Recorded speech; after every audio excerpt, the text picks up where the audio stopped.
తెలుగు సంఘాల చందాల రగడ కొంపముంచింది. అమెరికాలో కుంభకోణం చిచ్చు రేపింది. మ్యాచింగ్ గ్రాంట్ల కుంభకోణం గురించి మనం మాట్లాడుతున్నాము. 700 మంది ఉద్యోగులను తొలగించింది ఫానీ మే. ఫెడరల్ నేషనల్ మార్టిగేజ్ అసోసియేషన్ ని ఫానీ మే అని పిలుస్తారు. ఉద్యోగాలు కోల్పోయిన వారిలో 200 మంది తెలుగువారే కావటం విశేషం. నైతికత ప్రాతిపదికన ఉద్యోగులని తొలగించారు. లే ఆఫ్లు అందుకున్న వారిలో ఎక్కువగా వర్జీనియా, డాలస్ కి చెందిన వారు ఉన్నారని చెబుతున్నారు. కంపెనీలను మోసం చేయడానికి ఉద్యోగులు తెలుగు సంస్థలతో మిలాఖతయ్యారని ఆరోపణలొచ్చాయి. అమెరికాలో గత ఏడాది చందాల కుంభకోణం బయటపడింది. ఒక కంపెనీలో పనిచేస్తున్న ఉద్యోగి ఒక స్వచ్ఛంద సంస్థకి పలానా మొత్తాన్ని విరాళంగా ఇవ్వదలుచుకుంటే అతడు పనిచేసే కంపెనీ కూడా అంతే మొత్తం విరాళాన్ని అందిస్తుంది.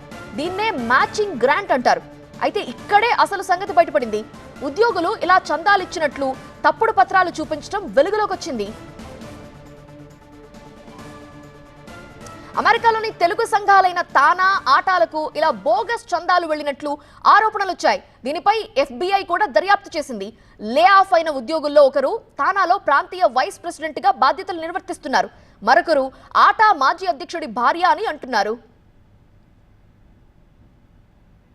ఈ కేసుకు సంబంధించి వివరణ ఇవ్వాలని north district of Carolina court గత డిసెంబర్లో తానాకి సమన్లు కూడా ఇచ్చింది.